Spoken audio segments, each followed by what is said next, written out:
We are the heads of a food processing plant. The plant is in trouble and is likely to shut down in the next year. This may result in the plant relocating operations. We are looking at the prospect and initial task of laying off 150 of the workers and 3 in 4 middle managers working under us. They are all high performers who have recently completed MBAs at Deakin University, paid for by the plant. They have been with the plant for around 5 years and are all similarly qualified. They are also our friends.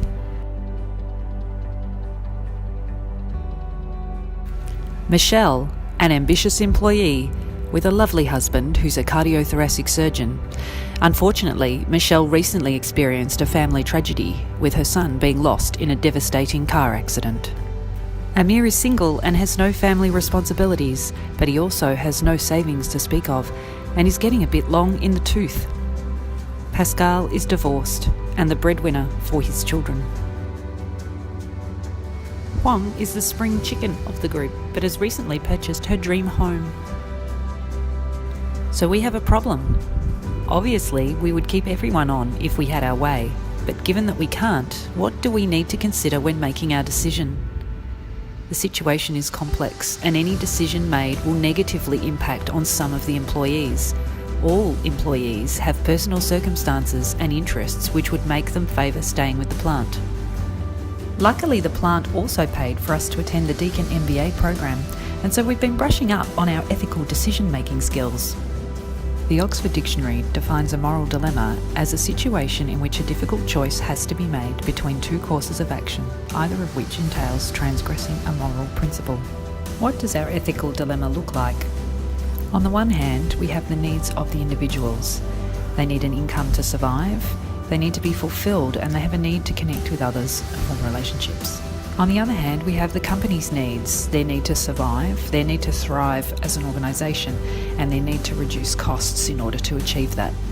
Based on this, it is clear to see that there is a lot to be considered when arriving at this decision.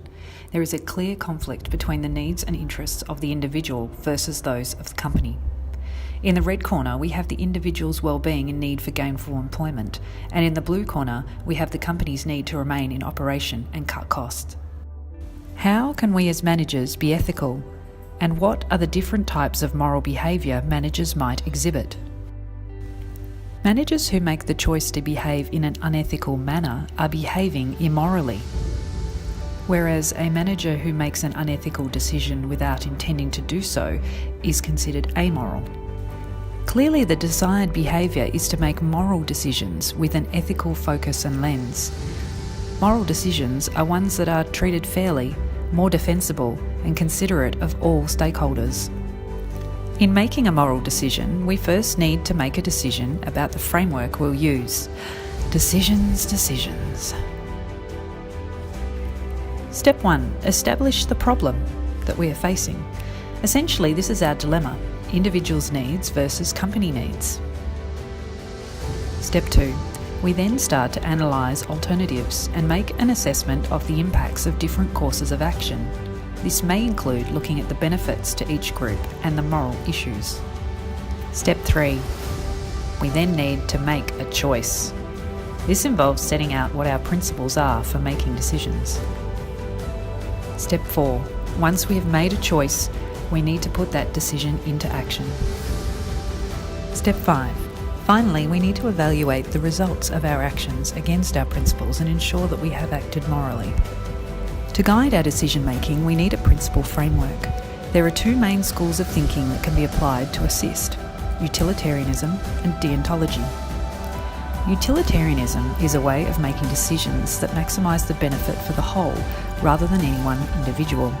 Here's a short video which explores the trolley problem. Oh, God! Michael, what did you do? I made the trolley problem real so we could see how the ethics would actually play out. There are 5 workers on this track and 1 over there. Here are the levers to switch the tracks. Make a choice. The thing is, ethically speaking... No time, dude! Make a decision! Well, it's tricky. On the one hand, if you ascribe to a purely utilitarian worldview... Okay. So, what did we learn? Deontology is an ethical theory that uses rules and codes to determine right from wrong. Here's a short video to show how this might be applied. This is a quick litmus test.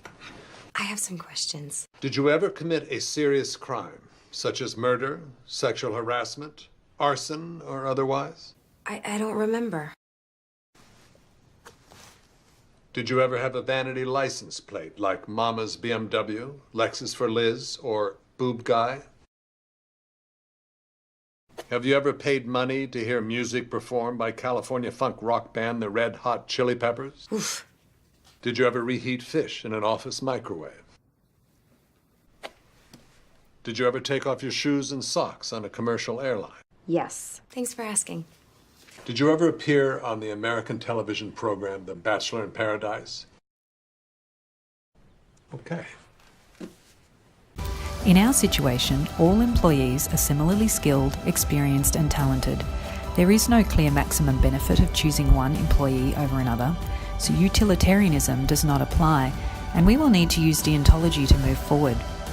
Now, we need to develop a code of ethics to inform our decision-making framework. Are we breaking the law? We cannot make a decision based on race, age or gender. Are we treating everyone equally and not allowing our personal opinions to influence our judgment? Have we weighed up the options and taken time to think through the implications? Are we being procedurally fair? Have we afforded the people impacted dignity in the process? Is it clear and easy for others to understand how we arrived at our decision? Now that we have established a clear code of ethics, we can begin to make decisions and take action. First, we are going to involve those who are impacted. Sharing responsibility for the decision-making rather than imposing decisions on the people involved has been proven to reduce the level of anxiety in redundancies. Second is to support their well-being. People will respond differently to news of redundancies, regardless of whether they're impacted directly or not. Here, we will engage a third party to provide psychological support throughout the process. Step 3. We want to give people the chance to make their own choice where possible. So we will offer staff the opportunity to take a voluntary redundancy. Now we are at the hard point. If the option of redundancy has not reduced the number of managers to 1, then we need to take decisive action that's fair for all. For this step, we will create a new role that all remaining managers will be asked to apply for. This balances both the future need of the company and the fair and equitable process for choice. The final decision is based on the suitability of the candidate's skills and capability to take the organisation through the next phase. Again, this is an opt-in decision. People have the power to choose to apply for the future role. We acknowledge their personal circumstances as important, however, they can't be the basis for making our decision. This is the final step in the process. We need to reassess. This recheck makes sure that we acted ethically and morally during the selection and decision-making process. We should analyse why we made the decisions and what their impacts were. In summary, we have given people choice at every step. We have considered their personal well-being, and we've been transparent about the process. And the manager who will be working for the company after the redundancies will be the right manager who wants to be there and is the right fit for the future.